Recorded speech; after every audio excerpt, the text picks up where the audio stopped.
干我这个行当不容易的，我动了太多的人的蛋糕了，有些东西我不能说的过于直白。我们如果如期的话，我们8月1号再见；不如期的话，可能9月1号再见，也有可能这是你最后一次在网上看见。真的每天就游走在这个，就是往前一步是悬崖，你可以往前走，你也可以往后退。我真的很想给大家讲很多很多就是掏心窝子的话，但是很多掏心窝子的话不好听，它也不好讲，它所泄露的很多东西呢，就没有办法去用语言描述的，真的是没有办法用语言去描述的。包括说我后面不管发生什么事情，我希望大家一定记住，张雪峰对得起大家，对得起这个社会对于我的疼也好，还是说什么也好，我真的对得起大家，每一件事我真的尽量做到对得起大家。大家好，我是大王，我是小王。近日，网红考研老师、高考志愿导师张雪峰在直播中都透露，他可能会暂时告别网络。他在直播中含泪鞠躬，坦言从事教育咨询行业面临巨大压力，称动了太多人的蛋糕，并多次强调对得起社会了啊。这个表态迅速引发了广泛热议。今天我们就重点聊聊他得罪了哪些人，动了谁的蛋糕，以至于压力这么大要退网。张雪峰是成功就成功在他的张狂，现在退网也是因为他的张狂。他作为报考高考和考研志愿的老师啊，就必须得表现出非常有主见、非常令人信服的那种自信。所以他在网上的几乎所有视频都是为你好，但是又鄙夷天下的样子。但现在他不得不收敛，也是因为他过于张狂。中国大陆的人不知道张雪峰的人几乎已经很少了哈，基本都知道，连我妈都知道。那海外的朋友可能有些不知道，我们还是先简要介绍一下他。他呀被称为是嘴皮子比脑子还快啊，原名叫张子彪，这名字起的也挺彪悍。1984年出生于黑龙江齐齐哈尔市，曾经就读于郑州大学，毕业以后就进入了考研辅导行业。2016年，一段7分钟解读34所985高校的视频在网上就开始疯传。说老师，我轻易不考研，要考我就考个牛逼的。那同学，你要想考牛逼高校的话，你觉得你考这点分还够用吗？就不够用了，因为在咱们中国有一帮牛逼高校，他们在考研的时候有一个特权，他们可以干嘛？自主划线。这样的学校全国一共有34个，我们把这34个学校称为叫做34所自主划线院校。那你说老师，哪些学校这么牛逼，可以自主划线呢？咱们给你过一遍哈。中国自主划线的院校一共34个，从北京开始数，北京有7个，我估计哪7个你猜都猜得出来吧？清华、北大、人大、北师大、北航、北理工和中国农业大学。那我没有中国石油哈。换句话说，同学，假如说老师我要考中国石油大学，你要考中国石油大学的话，英语的最低分数线就是37。但如果说张老师我要考北航，那你的英语就得考个更高的分，听明白了吧？北京7个34所，清华、北大、人大、北师大、北航、北理工和中国农业大学。天津2个34所是天大和南开，山东一个叫山东大学，南京2个南京大学和东南大学，浙江有个巨无霸的高校叫浙江大学，上海有3个34所是上交大、同济和复旦，福建唯一的34所在厦门叫厦门大学，广州2个34所是中山大学、华南理工，湖南有2个34所是湖南大学和中南大学，湖北有2个34所是武汉大学和华中科技大学。而且这2个学校很有特点，知道什么特点吗？武大和华科都自称是湖北省排名第1的学校。武大说我湖北第1，华科说屁，我才是第1，知道吧？那你考这2个校就有特点了，怎么样？你复试的时候一定要说一句话，比如说你要考武大，你一定要说什么话？老师，我最他妈讨厌哪个学校？华科了是吧？那破学校跟我们校争第1，我呸！英雄所见略同，知道吧？马上录取你哈！凭借视频中非常出色的口才和大碴子味儿的东北话，以及接地气和大实话底色的讲课风格，张雪峰快速就走红了。这段视频也成为了他人生的分水岭。此后张雪峰就开始了网红之路，参加各种节目，各种怼人。在社交平台上，他就更为高调张扬，语不惊人死不休。再加上他极富颠覆性的这种表情动作，而且还有东北人普遍的流利的口才，就给自己贴上了非常显著的一个标签。你这么说，我怎么觉得跟汪小菲有点像？就是都是那种北方男人，然后，也许他们本身就这样，也许有点刻意为之的，故意打造的那种特别豪爽，然后特别会怼人的那种。但是张雪峰反正就更真诚一点吧，比汪小菲。主要是汪小菲这口才方面比这个张雪峰还是差了不止一个档次啊。认知方面，我觉得他们差距也挺大的。比如张雪峰他有一些名言理科590报新闻，你会悔崩溃的。孩子非要报，我一定把他打晕。在本科目录里，你随便闭眼摸一个都比新闻好。还有什么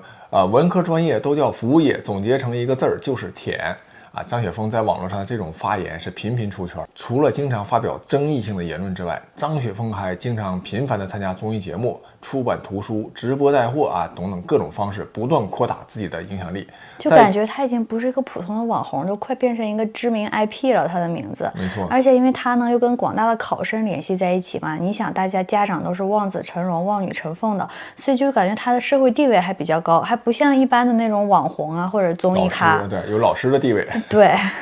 又能挣钱，又有老师的地位，而且家长啊就觉得在他身上砸钱是值得的。对，他就在积攒了足够多的人气之后嘛，在2021年就离开了打拼14年的北京，南下苏州设立了风学未来，专注于这高考志愿填报服务这个业务啊。截至目前，张雪峰微博粉丝已经达到了800多万，抖音粉丝是2600多万，称得上是教育赛道上的绝对顶流，应该是 No.1， 第2名都看不到他的尾灯。与此同时啊，他还担任多家公司的法定代表人，并持有7家公司的股份。而且我看过他一条视频里面讲过，他说他有的公司还要正在酝酿上市啊，那身价又会倍增。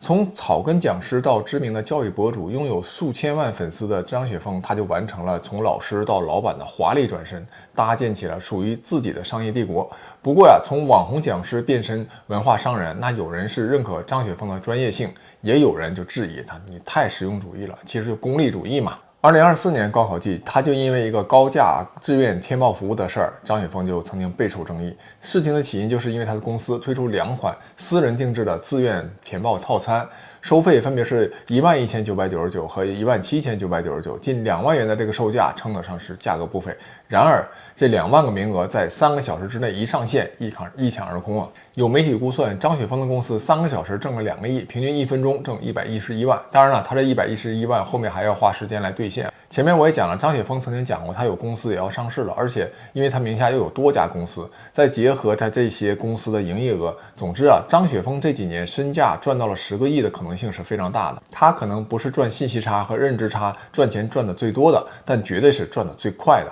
核心就是利用了互联网这个马太效应。在阶级固化的今天，对于大多数人来说，高考是改变命运的重要的一步啊，也是整个家庭的头等大事。现在说到报志愿，其他人都不好使，就是家长们卯足劲啊，就是专门要找张雪峰，就听他的。而且我觉得他这2万个名额只是他自己提供的，他说实话，他要提供10万个名额，我都一点都不怀疑，一定也会受气的。对，就是因为你想嘛，高考它毕竟在中国很多家长的眼中，可能还是觉得会影响孩子很大的程度上未来人生走向的一个东西，可能报得好，直接就把人生的下限给提高了。那砸一个2万人民币，对于很多家长来说，他是非常愿意花这笔钱的。而且毕竟谁家也不差那2万块钱嘛，咬咬牙都能出这2万块钱。如果又因为张雪峰的建议，咱不能说是决定孩子的一生，但起码让孩子少走弯路，这个代价是值得的。哪怕你不完全听他的，但是你听听他怎么说也是值得的。所以这2万个名额3个小时一抢而空，那真不是夸张，这就是认知的力量吧。虽然这个志愿填报这项服务要价上万甚至几万，很多家长不惜花钱把这个打破信息差、挑选大学和专业当成实现跨越阶层的救命稻草，其实这无可厚非。但对全国，我觉得他是这样，就是他这2万应该肯定是那种1对1的 VIP 服务，因为他平时是在那种什么直播间，也有很多家长连线，他就免费给人家一些建议，但这些都比较仓促嘛，可能几分钟之内简要了解一下你孩子的情况，然后给你建议。像这种收费2万人民币的，我觉得他肯定是针对性的对你的孩子，包括说后面有什么可能调剂志愿啊，或者还牵涉到可能就是万一要复读啊，或者没录取成功啊等等一系列后续服务吧。没错，所以他也只能服务3万个名额嘛，否则的话他就像你说的，他就搞个10万名额就好了，是吧？因为他个人的时间也是有限的，估计这2万块钱左右的都得是冲着他个人来的，得跟他个人见面，而不是说他下面的那些辅导老师，是吧？那对全国人民来说啊，那就业现在无疑它是一块不小蛋糕，以就业为基础，帮考生做出最具性价比的选择，帮助普通人通过高考这条独木桥，实现鲤鱼跳龙门的跨越阶层的梦想，势必会触及到利益集团的一些蛋糕。那么这些利益集团究竟是谁？我们首先来看看这个高考志愿填报市场的现状。根据艾媒咨询发布的2023年中国高考志愿填报及就业前景大数据分析报告显示，2022年的中国高考志愿填报市场这个付费规模就达到了8.8亿，2023年又达到了9.5亿。而根据天眼查的最新数据，国内目前一共有1850余家名称或者经营范围含这个自愿填报的相关企业，其中80.4%成立于1到5年之内。这表明，随着高考志愿填报市场的迅速发展，这个其中张雪峰肯定是功劳至伟啊。众多的企业和机构就纷纷就进入这个领域，就形成了庞大的产业链。之前大家没有觉得这个赛道居然这么挣钱，张雪峰让大家知道啊，我看这个东西太挣钱了，认知差的钱这么好赚啊。那张雪峰通过他的公司风学未来就推出了多款的高考志愿填报产品，价格从599的这个录播课程到高达17999的圆梦卡不等哈。这些产品啊，在短时间内都能抢购一空，显示出张雪峰在市场上的强大影响力。当然了，这种高价服务也引发了一些公众的质疑和讨论，尤其是他竞争对手啊，那抓住机会肯定就要黑张雪峰嘛。另外，这个张雪峰在直播和公开课演讲中就直言不讳地指出，就是某些专业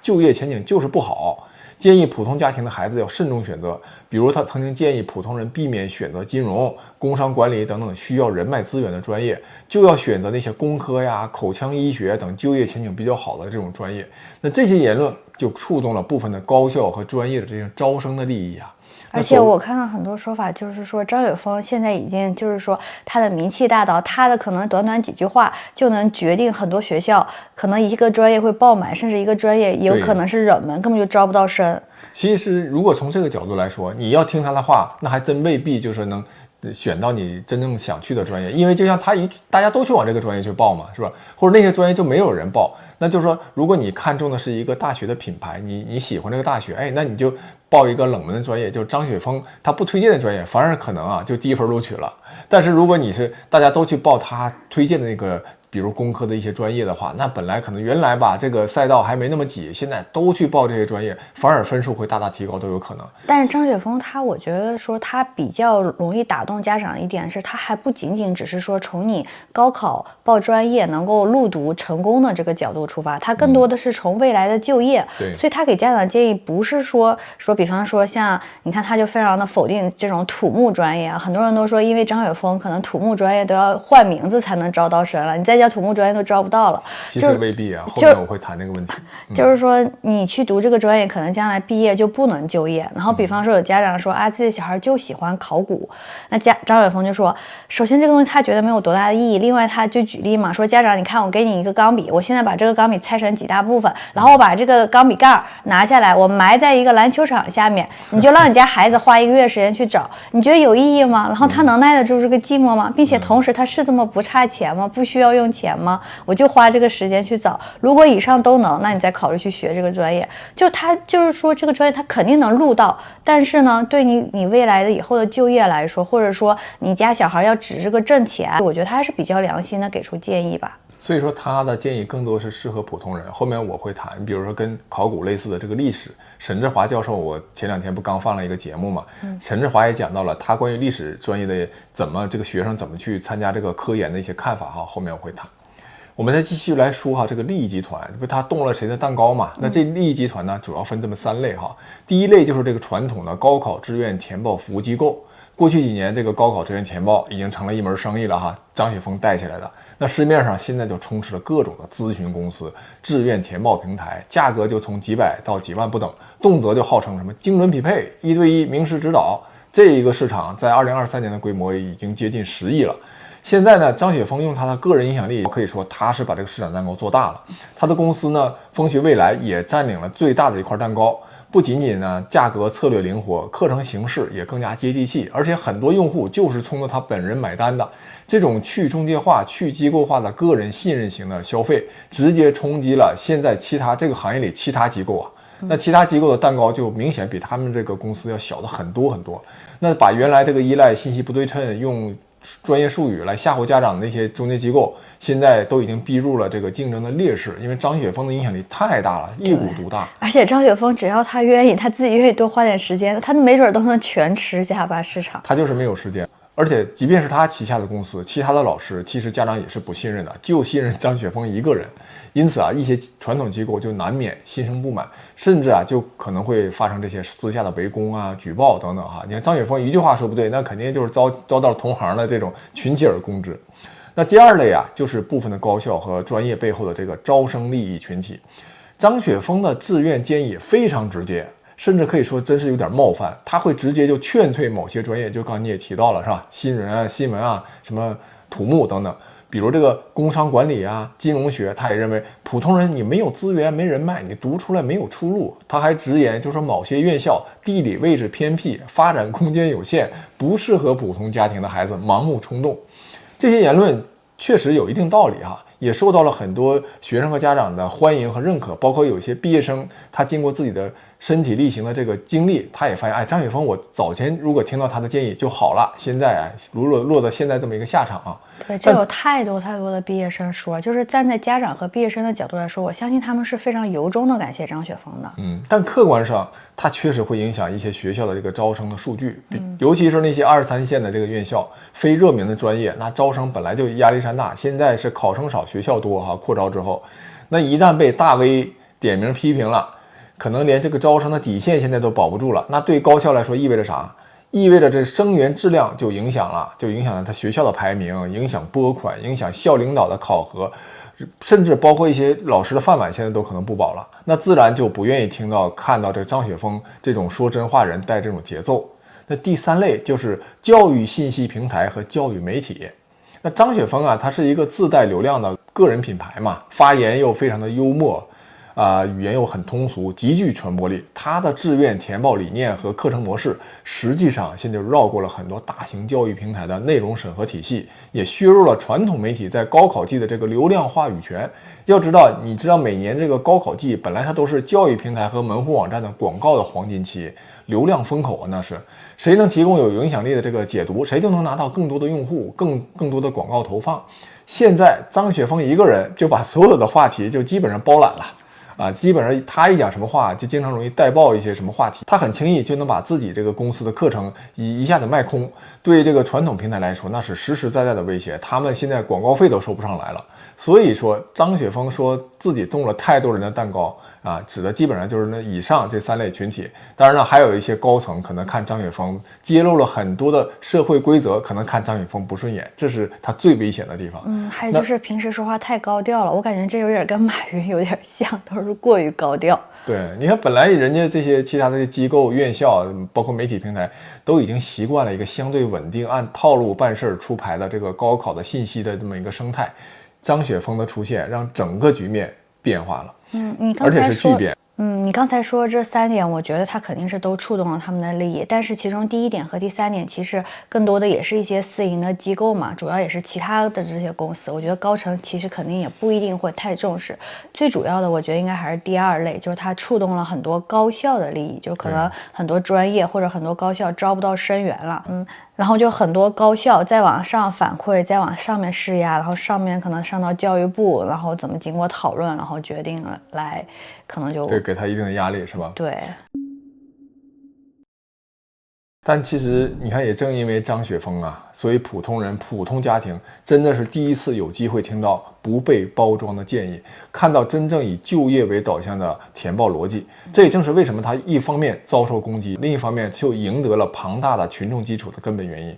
张雪峰最大的贡献就是打破了信息差，尤其是大幅度拉升家庭认知偏低的这些家庭的孩子的未来的就业之路。让3、4线到18线的这些家长和孩子，他们对于高考如何填报，对于研究生如何填报有了一定的概念，不至于这个盲目乱闯。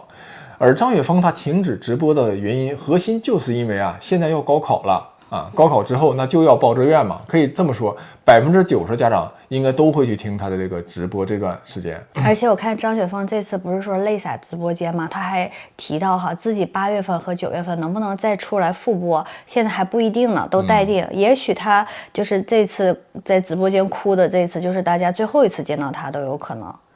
恰恰就因为他名气太大嘛，以至于他一句话就可以捧红一所高校或者一门专业，反过来也可以让一些学校和专业颗粒无收。我看到网上很多网友对张雪峰其实还是非常感谢的，很多人甚至提到说张雪峰的这个功劳配享太妙。我当时乍一看觉得稍微有点夸张，但实际上呢，有的时候站在家长和学生的角度来说还是可以理解的。就你别看他虽然提供了什么2万个这种2万块钱的高端的服务对于家长了，但那个毕竟也是人家也不是强买买强卖，对吧？说明而且短时间3个小时就卖出去了，说明这也是市场价，有这么庞大的这么中高层的家长愿意去付费。但是更多的呢，我看到网友说他在直播间免费进行连线的时候，很多家长向他咨询怎么报名或者孩子的分数，然后想报哪个学校，他一般首先问的都是家长啊，你家的家庭条件怎么样？他往往会根据那种家长的家庭的条件，然后给出一个切切实实是，就是说利于就业，就将来你契合家庭实际情况。对于那种低收入家庭，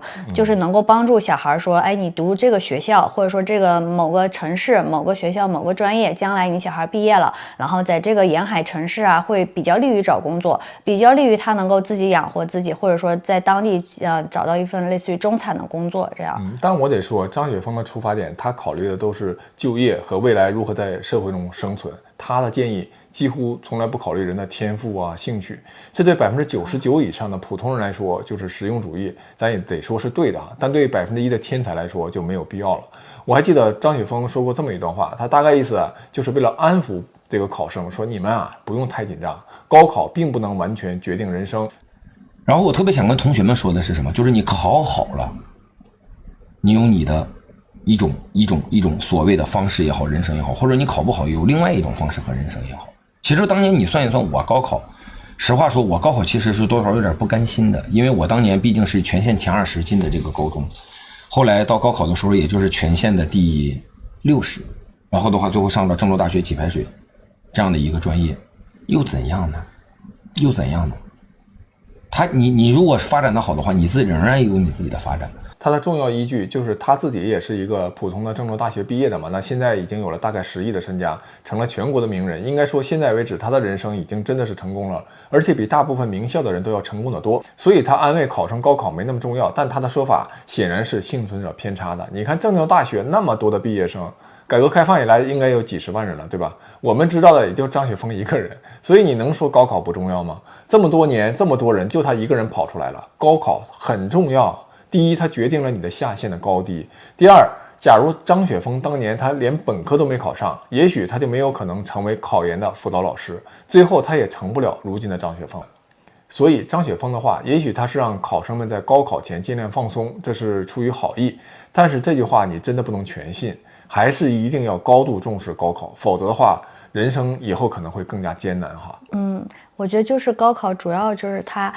提高了大家的下限吧，就是未来对于找工作也好，就业也好，甚至你可能婚恋也好，上限是无限的嘛，无限可能的，只是说下限它会帮你提高。在人口锐减的情况下，大学的部分专业招不到学生是必然的。张雪峰呢，他确实是又加速了这个趋势和进程，而且这个社会其实不需要太多知道很多的人会造成社会不稳定，需要瞎子聋子。所以张雪峰从教育方面又撕开了一个口子，他讲的好像是填报志愿的问题，背后上实际是在讲这个社会的规则的问题。比如说当年是吧，很早的时候就隐晦的讲过这个协和4+4，他认为这个太夸张，这个夸张指的就是这个背后的不公平的规则。你说一个人天天在这儿讲这个不公平，那个不公平，这个潜规则，那个什么这个灰色，那这个行业不能进，那个行业你不能进，而且他的视频天天到处传播，天天的上蹿下跳，是吧？基本上把每个行业点评了遍，因为各个行业都有学生想去读嘛，然后都有家长连线问，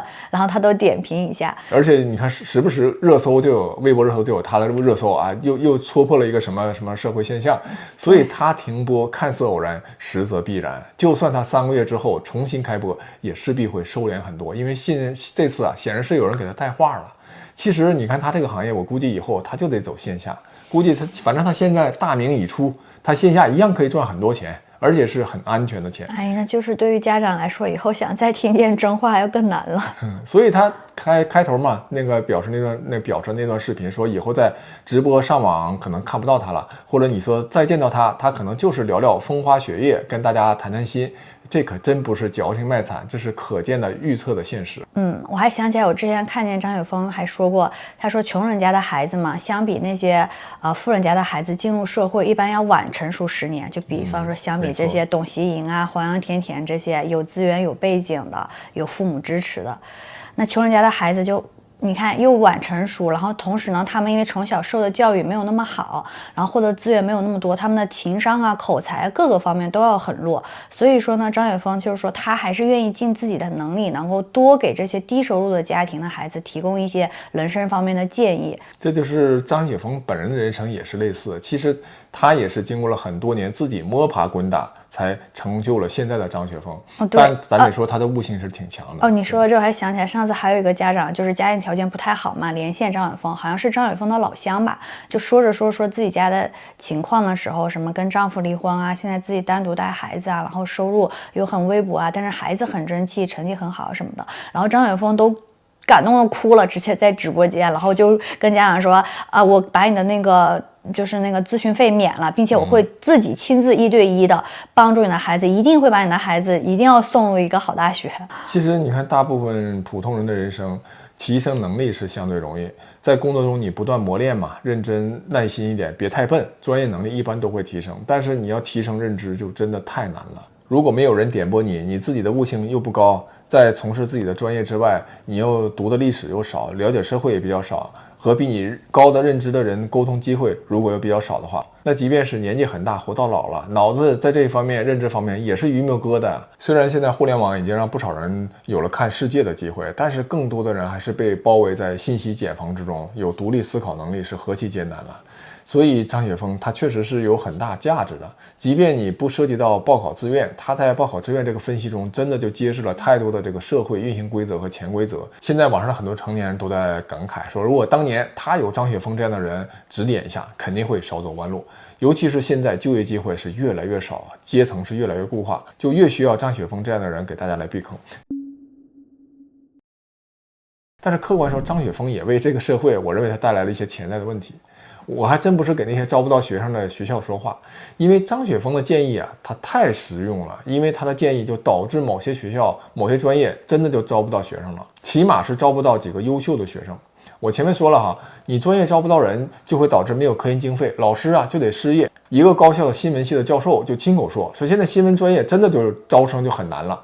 尤其是招不到好的学生，这绝对跟张雪峰有很大的直接关系。但是客观来说，我觉得新闻这个东西真的不需要专门搞一个专业来学。我觉得各个专业人其实都能干新闻啊，无非就是比较好的这种逻辑思维的能力啊，还有信息搜集的能力。还真不完全是这样。新闻系现在不是要手撕张雪峰吗？据说这个土木工程系也是要直接把它干碎哈。我们且不说现在的社会环境和就业情况，咱就往远了看。你说一个社会难道不需要新闻系和土木工程吗？新闻系你刚才说好像谁都能干，但我以新闻最发达的美国为例啊，新闻系在美国是一个非常传统的专业和行业。在美国的顶尖的新闻机构中啊，大量的记者、编辑、制片人都是正规新闻学院出来的，系统学习过新闻的伦理啊、采访技巧、写作、数据新闻、拍摄和编辑等等各种内容。虽然说现在因为自媒体的兴起，很多人并非科班出身的也在做新闻，而且现在有些呢做的也不错，而且现在这个社会环境也是做新闻确实不好做，你这也不能说那也不能写的。但你做专业方面的这个培养系统性的这个人才，还是需要新闻系的存在的。包括土木工程系，那更是啊，这是一个非常专业的一个领域。人类的建筑的安全，那都是土木工程系来决定的。就算现在房地产行业不好，但是长期看这个专业它就是需要人才储备的，就跟计划生育一样。当年觉得人口过多、负担过重，搞计划生育是吧？但是没有及时纠偏，就导致人口断崖式下跌，造成的长远的社会影响和代价将是极其巨大的。可能有人说，人生啊就那么几十年，某个行业这10几年就是难以就业，或者是职业天花板是很低的，谁也不愿意成为这个代价。这说的没错，有道理。比如有网友就说他读的是环境，读着读着就发现张雪峰说的都是对的，这个就是这个天坑行业。但我认为张雪峰说的话你是可以听，认真听，但是还是要叠加自己的思考。比如还是说这个新闻专业，如果大家都不去报考这个专业了，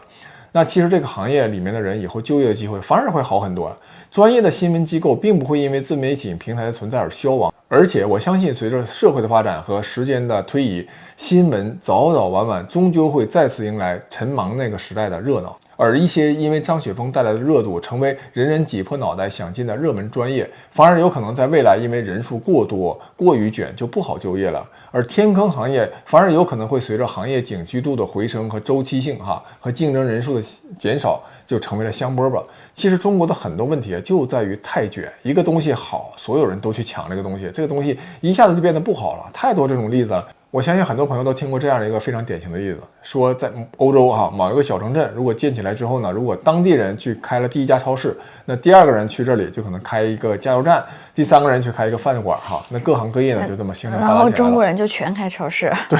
就华人去了，第一个就发现超市挣钱，第二个也去开超市也挣钱，第三个就是也继续开超市，最后就搞得大家都非常卷，都不挣钱了。还有一个例子就是说，当地开了3个超市。按点下班，本来价格正常，利润也都不错，老板的日子过得挺惬意。但是，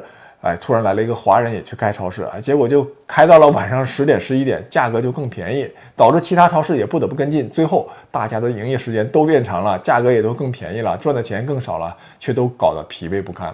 所以，针对张雪峰的建议，你可以听，但是一定要有自己的想法和思考。当他的指挥棒都指向东的时候，所有人都往东去，你要想想往西边、南边和北边是不是反而会出现更好的机会。即便这个机会在当下可能是不合适的，但你要想想你读完毕业之后的5年之后、4年之后，就业市场会有什么样的变化。所以我觉得张雪峰的最大价值它其实是撕开了一个口子，让大家知道原来这个社会有很多地方是这么运行的。然后最好呢，大家在听他的这些谈话和见解的同时，了解到一些你不知道的信息的同时，重点要学习他分析问题的思路，再结合自己的实际情况，然后再结合自己对未来的一个预测，做最后的判断。说到这儿，我就想起前2天我放的那个沈志华老师那个演讲。他谈到希望能有同学跟他去做中国地缘政治国家的历史研究。他说中国周边不少国家的档案馆现在都开放的很好里面有非常多珍贵在中国看不到的史料，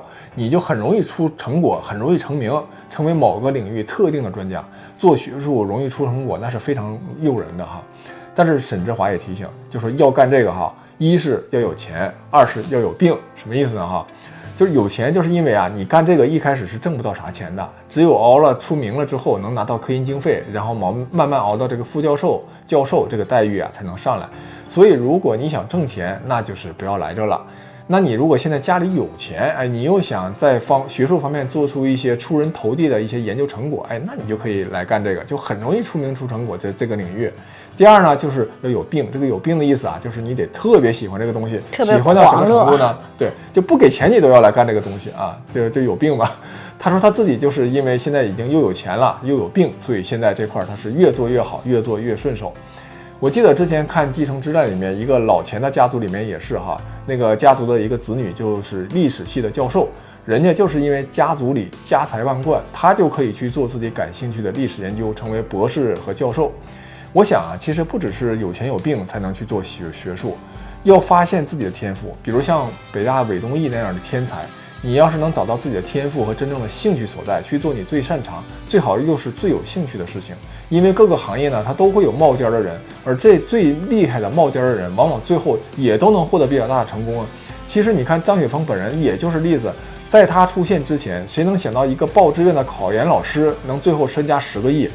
我不是搞心灵鸡汤，而是比张雪峰这个就业吃饭养家糊口更高的一个层次来谈这个问题，那就是人生你究竟要怎么过的这个问题，是吧？毕竟就那么短短的几十年，但天才还是少的呀，大部分99.9999%不都是普通人吗？你不一定要是天才，你在这方面你只要有天赋，你不一定是天才，但是你有天赋叠加你的兴趣和努力，你就可能成为这个行业的冒尖对吧？你说张雪峰他是一个不世出的天才吗？我觉得也很难说，他确实在口才各方面，在思路方面比较不错。但是我想他的智商也没有高到不知道哪里去了，